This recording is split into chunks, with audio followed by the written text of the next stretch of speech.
Japan is becoming more and more normal after 60 years of its experience since the end of the war, with reflection and sensory remorse about what we did in 1930s and 40s to the Asian neighbors, particularly China. China wants peaceful development, a harmonious society. The goals are hard to achieve without a peaceful and harmonious neighborhood. So for China, mutually beneficial strategic relations with Japan are in its long-term overall interests. One is a developing country, the other is a developed nation with 40 years of prosperity. It's the first time that the two Asian powers are on the rise together.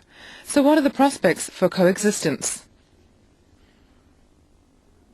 In this age of interdependence, in this age of globalizations, two great states can coexist and can coexist on mutual beneficial basis.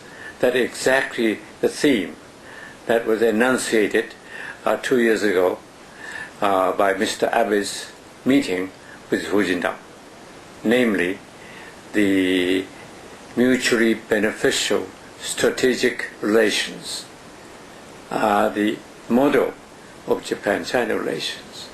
And so I don't agree that the China and Japan, because China is emerging, is going to be rivals or threat. And I think the more China prosper, Japan prosper too. Seeking common ground while shelving differences, China and Japan currently face a new opportunity to deepen ties. No matter where politics takes Japan, or what temporary disputes China and Japan may have, strategic mutually beneficial relations are in the interests of the two peoples. Emma Moore, CCTV. Turning to other news now, the Olympic flame for this summer's Beijing Olympic Games is now touring the southern Chinese city of Shantou. It's the hometown of millions of overseas Chinese and is one of China's 5 special economic zones. Zhang Siwei has more.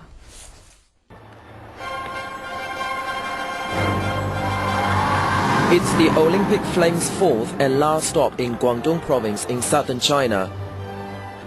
The torch relay in Shantou started around 8 o'clock on Saturday morning in front of the government building of Longhu district, where the Shantou Special Economic Zone began to boom. The first runner was a weightlifting coach, Cai Yanshu. He's won numerous national and world champions in the heavyweight division. A total of 208 torchbearers are taking part in the relay. The whole route lasts 48 kilometers. The main feature of this relay is that the flame is expected to run along the coastline of Shantou Gulf, the only gulf embedded in the city center in China. The relay is expected to last about 10 hours. World diving champion Sun Shuwei and the mayor of Shantou, Cai Zongze, will together run as the last torchbearers. The relay is scheduled to end at the celebration site of Municipal People's Square.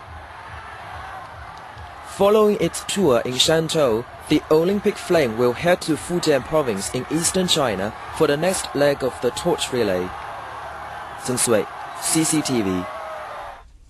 Meanwhile, members of the team who made history by carrying the Olympic torch to the world's highest peak have received a hero's welcome at the Mount Chomolungma base camp. All the team members were presented with a hada as they arrived back at the base camp. After resting at the base camp, which is at an elevation of 5,200 meters, they will descend to a lower part of the mountain today. A special ceremony will be held there in the morning to celebrate the successful torch relay on Mount Chomolungma. The post office on Mount Chomolungma has issued a special postmark to celebrate the Olympic torch's successful ascent. Large crowds turned out for the commemorative postmark as a souvenir. Wang Xuqing has more. The world's highest post office is far from deserted today. Long queues formed here after special stamp drop was released following the ascent of the Olympic flame. The three-man strong staff at this post office is busy handling the sudden influx of customers. Each stamp drop costs 10 yuan for stamps or postcards. This is special for today, an Olympic torch commemorate of the arrival of the Olympic torch on Everest. Especially for today, it's 10 kuai per stamp. The commemorative postmark, only on sale at the Chumulangma post office, is expected to become a collector's item, and organizers on the mountain stocked up on the rare article. Today we witnessed the scale of the Olympic torch Mount Chumulangma, and we are buying the stamp here because this is a once in a lifetime event for us. So we want to buy this and keep this as a souvenir. And of course we want to send this to our friends around the country and share this with them. The post office, perched at over 5,000 meters above sea level, was first set up in 2001, but it was moved 5 kilometers away from the Olympic Torch base camp because of the relay preparations. Wang Xiqing, CCTV.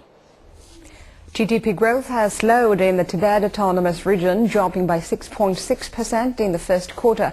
Analysts say the slowdown was caused by the March riots in Lhasa. The local government has promised to stimulate growth and maintain economic development. Zhang Lu reports. When Yisheng clothing store in Lhasa reopened on Friday after repair work, the shop attracted many customers. The store was completely destroyed during the unrest in March, and 5 of its sales girls were burned to death. Thanks to the government's help, we've been able to restart our business very quickly. We're confident that we can do better in the future and repay the government's loan as soon as possible. The local government provided the store with a low-interest loan of 1 million yuan for rebuilding costs. Other shops affected by the unrest also got similar help. But the negative impacts went beyond just these shops and extended to the whole regional economy. The latest figures show that the gross economic growth, total consumption and physical revenues all declined in the first quarter. The government has promised to do more to revitalize the economy, and local officials say measures will be taken to encourage investment, expand consumption and rebuild market confidence. But revitalizing the tourism industry remains a major task. Lhasa reopened to domestic tourists this month and will open for foreign tourists soon. Zhang Lu, CCTV, Lhasa, Tibet. This is News Hour on CCTV International. Coming up, China calls for more aid for tens of thousands left without food or shelter in cyclone-hit Myanmar. And in Lebanon, West Beirut falls under Hezbollah control after bloody battle with pro-government gunmen.